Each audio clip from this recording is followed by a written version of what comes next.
しなみを揃えてゆこうお互いを信じ合う五人の仲間まるでスファイブに預けた命飛ぶぜ宇宙の果てまでもみんなの笑顔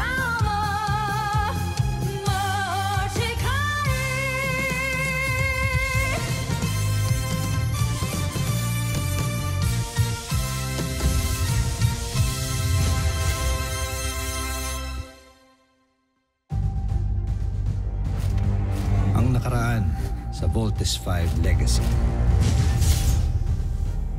Ano nga palang ipapangalan mo sa kanya? Zardos. Bagay na bagay sa kanya ang pangalan. O sana labanan mo yan. Patay na si Rothgar. Bangil lang na ako. Baguhin natin yung pangalan mo. Ano ba sa tingin mo ang nababagay sa akin? Ned Armstrong. Gusto kong makita ang aking pamangkin. Kunin mo ang bata. Hindi maaari. Huwag niyong gawin ito.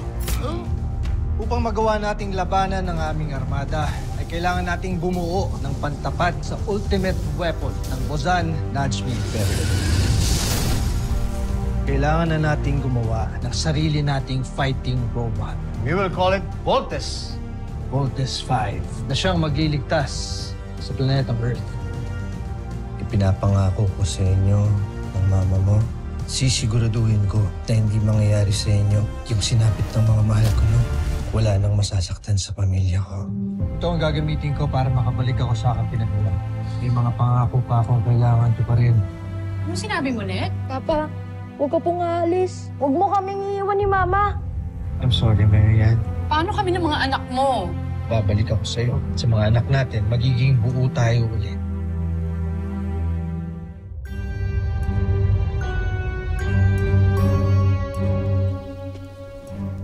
Mahal na Joffrey, Contessa, nais ipakita ni Prinsipe Zardos ang nakuha niyang medalya sa kanyang paaralan dahil nakamit niya ang pinakamataas na karangalan mula doon dahil sa kanyang katalinuhan.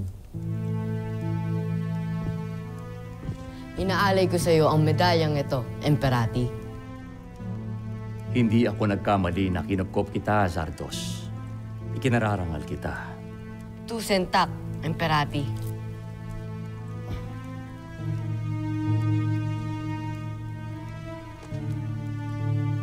Simula ngayon ay huwag mo na akong yakapin. Kahinaan yan. Anumang emosyon kagaya ng pagmamahal, lungkot at pag-iyak ay makakasira sa iyo. Ihusto mo ang iyong sarili at huwag mong tularan ang iyong ama. Hindi ko siya ama. Isa siyang taksil sa buong Bozan. Marami siyang kasinungalingang ginawa sa mga maharlika. At ang mga alipin, niloko niya. Sige na, bumalik ka na sa iyong pag-aaral.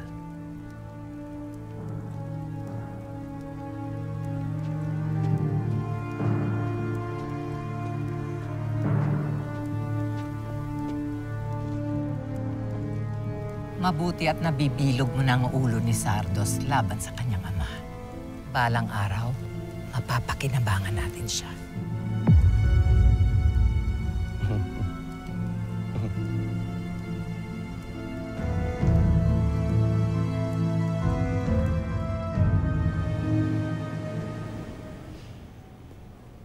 Steve, Bert, huwag kayong mag-aaway magkakapatid. Magpapakabait kayo palagi. At lagi niyong alagaan ang inyong bunsong kapatid. Maging masunurin palagi sa inyong mama. Ha? Saan po ba talaga kayo pupunta, Papa? Huwag ka nang umalis. Ayoko rin naman talagang umalis, anak. Ngunit meron ako mga pangakong kailangan tuparin. Mga taong kailangan balikan at tulungan.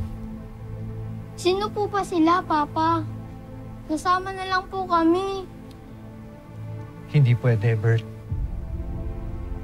Hindi kayo pwede doon sa pupuntahan ko. Saan po ba talaga kayo pupunta, Papa? Steve, anak, huwag na masyadong maraming tanong. I-kiss at i-hug nyo na lang ang papa nyo dahil kailangan na niyang umalis. Yun na.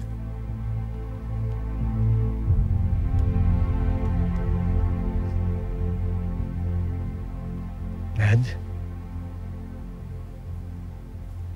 Nakahanda na lahat. And we have to go.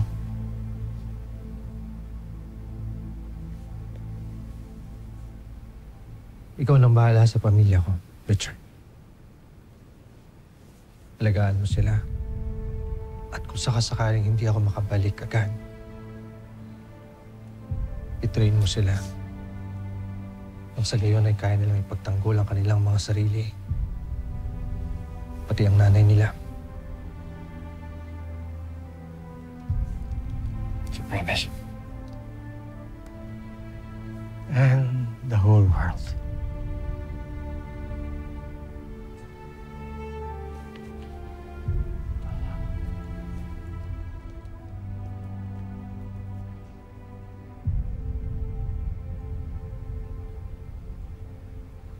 Mahal kita, Mary Ann. Mahal ko kayo ng mga anak natin. Pangahawakan ko ang pangako mo, Nen. Hihintayin ka namin. Huwag na huwag mo rin kalilimutang mahal na mahal kita.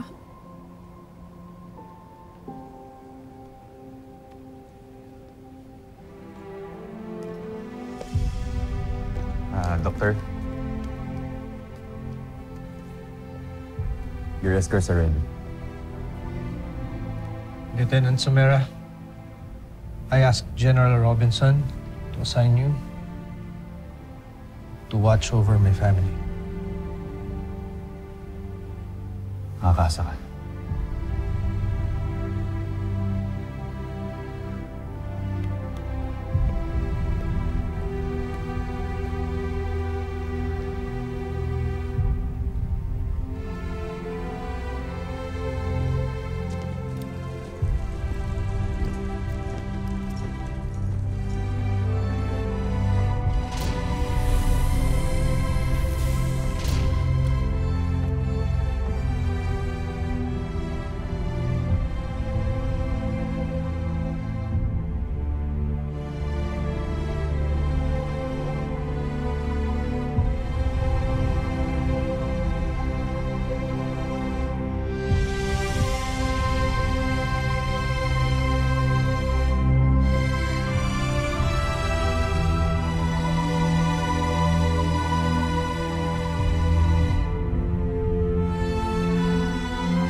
I'm sorry I arrived late. Hindi ako nakapagpaalam sa buhay niyan. He's a good guy. I just hope makarating siya ng safe dun sa destination niya. Ang nabagid sa akin ni Ned, it will take about 7 to 8 years para makarating siya sa planeta nila. Kung hindi magloloko yung spacecraft. Pero nga siyang ginagawa na warp drive engine, sayang lang. Hindi natapos bago siya malis. How's the progress of the Camping Falcon? Well, so far we're still on schedule.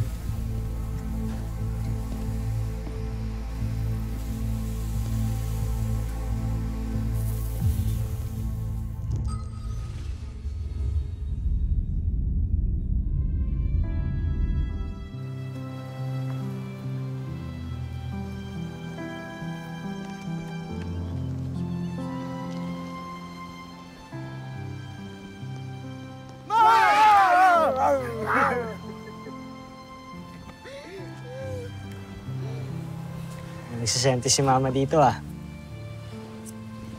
Naisip niyo po ba si Papa? Sana hindi na lang ako pumayag na umalis siya noon. E di sana hanggang ngayon kasama pa rin natin ang papa niyo. Oo nga, Ma. Sana nakilala ko man lang po ang papa ko. Na nga muna natin pag-usapan si Papa eh. Naiiyak na ako. Bakit naman ang lungkot ng usapan natin? Eh, ang ganda-ganda ng weather, so dapat happy tayo. So, smile! Mama, smile!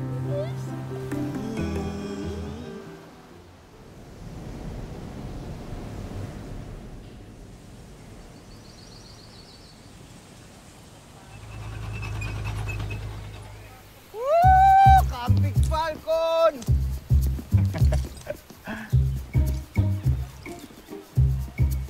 Hi, ladies. Eto, kabago-bago nito, nagpapakit agad sa iba. Eh, bakit naman hindi? Meron yata tayo special privilege siyang Armstrong Brothers dito sa camp mo. Eh, totoo din naman yun. Kung di dahil kila Mama and Papa, wala tong CBF.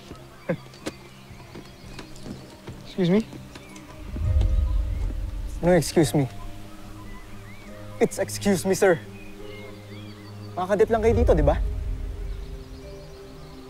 Go easy ka lang, ha? Isa lang. I'm not your bro. Narinig ko yung pinag-uusapan yung magkapatid kanina. Bakit? Ano sa tingin nyo? Mga prinsipe kayo dito? Teka. Sir? Bakit ba nakikinig ko sa usapan namin? Oo nga. Private conversation namin yun, ah. Attention! May problema ba dito? Wala ho, sir. Specialist, ikaw. None, sir. Masyadong riding ha, tapable. Mga bagong dating lang itong mga recruits na to. Huwag naman natin silang i-terrorize this early. Carry on.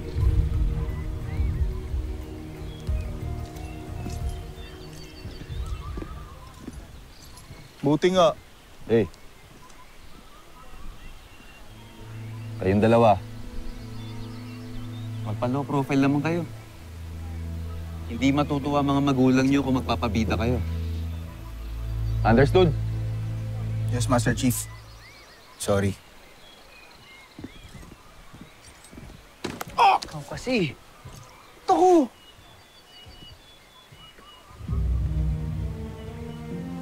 Uy! Mababata ako to eh! Kamusta? Baby! Long time ah! Long time. Steve, kamusta? Dave! Hi, Ray. Dave!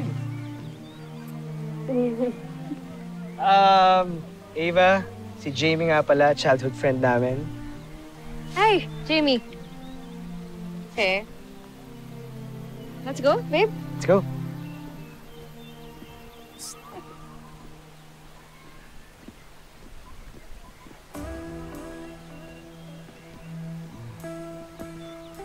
Bro, sarap siguro maging PK dito sa camp. PK? PK! Privilege kids. Bro, Thomas nga pala. I'm Mark. Mark Gordon. Nice to meet you, pare.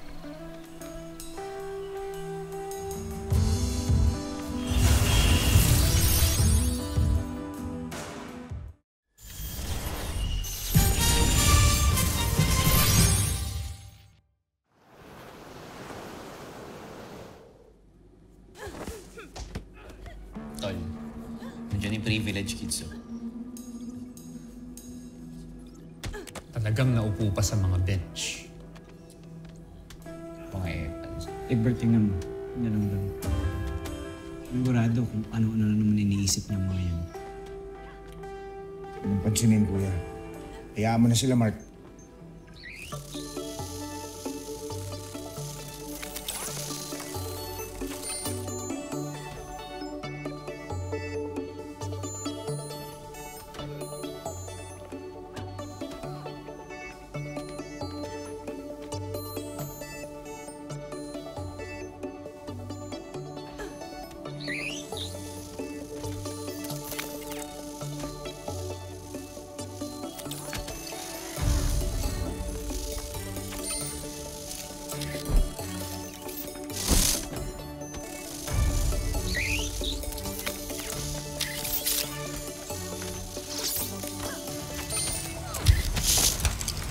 kaya bitawan mo yan.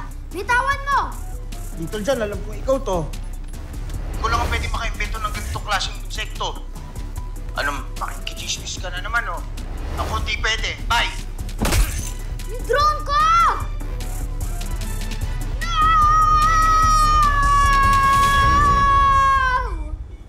Uy, Bert, ano ka? Si Little John. Yan mo na, tabi mo na. Go.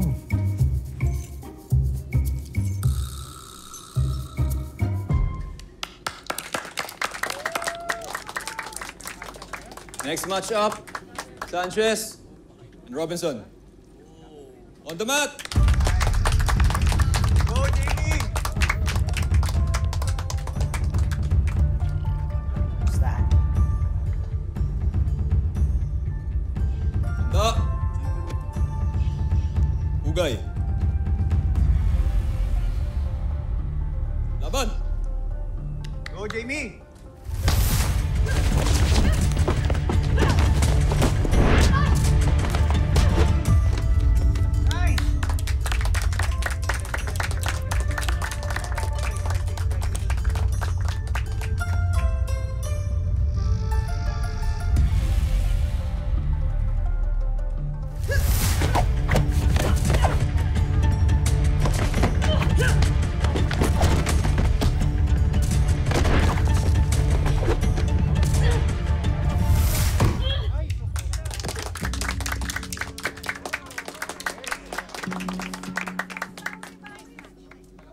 First round.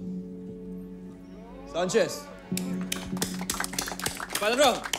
Handa. Hugay. Laban!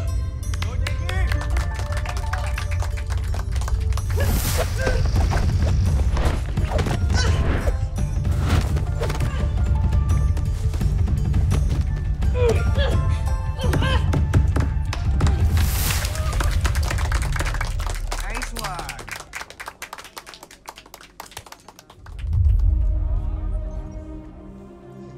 Final round. Robinson.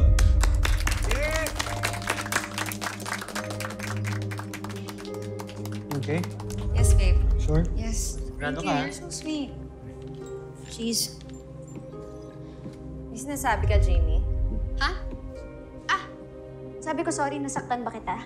Sorry ah. Jeez. Galing mo.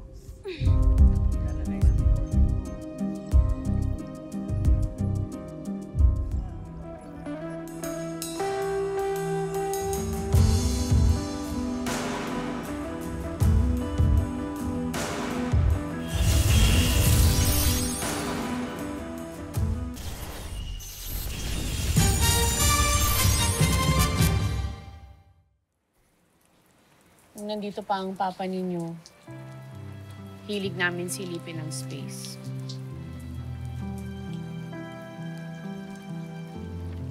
Naalala ko nga yun, ma. Tuwing lalabas ako, nakikita ko si Papa nakatingin sa space, sa stars.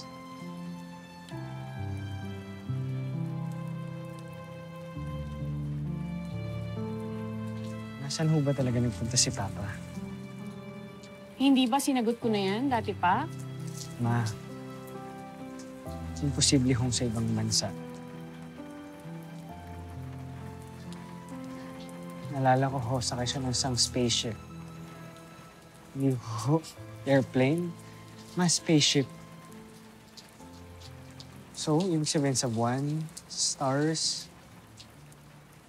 sa ibang planeta. Saan ho ba talaga siya nagpunta? If yes, ma, anong gagawin niyo doon?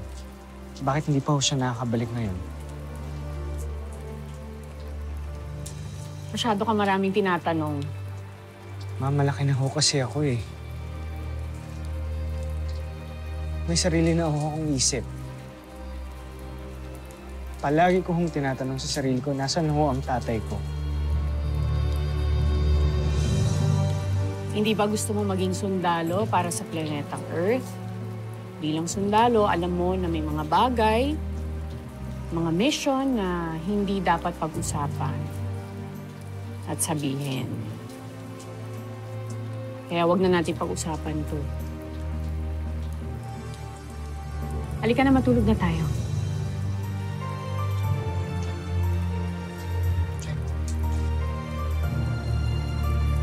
Good night, ma'am.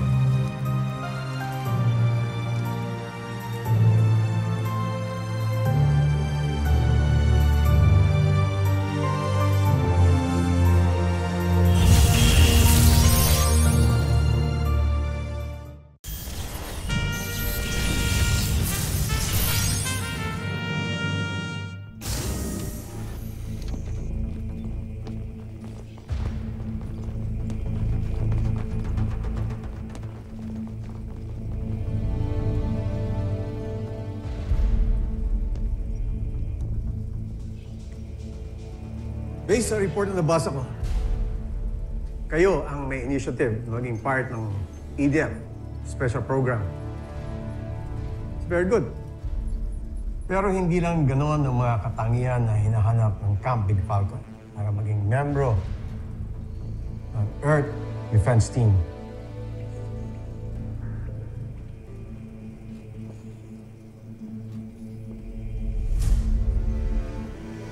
Kailangan wala kayong takot. At handa kayong ibuwis ang inyong buhay para ipaglaban ang ating mundo sa mabigat na threat. Excuse me, Doc. Threat ho na gaya ng? Like mga terrorist mo ba, Doc? Mas mahigit pa doon. For example, aliens.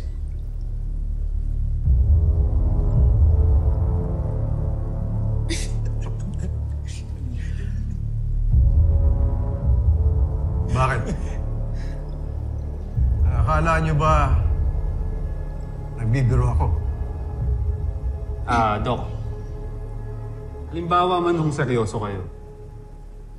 Kami ho talaga ang lalaban niyo sa mga alien. Tsaka na naman ho yung panlaban namin dun. May isang armas at niyatago ang Camp Big Falcon. Nandiyan siya sa loob ng chamber na yan. Ito ay isang armas na dinevelop at ginawa ng matagal na panahon para makasiguro na meron tayong malakas na sandata dito sa mundong ito. Ano, candidates? Handa na ba kayong makita ito? Sir, yes, sir! Kuya, naiisip ko rin sa utak ko. Oo na ba yun? Bata pa tayo nung huli kong nakita yun eh. Malamang buo na yun. Nakwento lang to sa akin ng dad ko before pero hindi ko akalain na totoo pala to. I would like to introduce to you Voltes 5!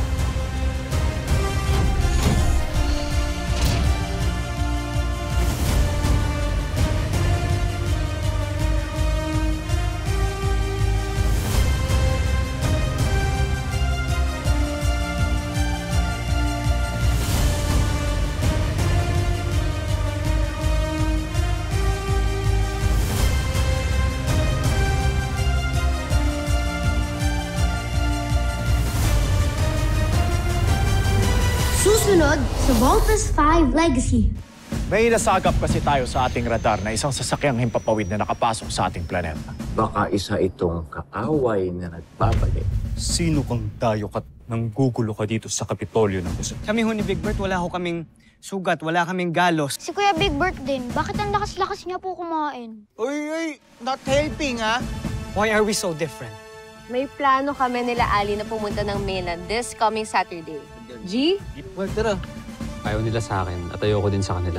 Akala mo hindi ko napapansin yung mga simpleng sulyap mo kay Jamie, ha? It means the universe has something bigger in store for that. Meron silang destiny na kailangan i-fulfill. You could say it was written in the stars. Handa na akong sakupin ang planetang Terertu para sa busan ng SP Imperium!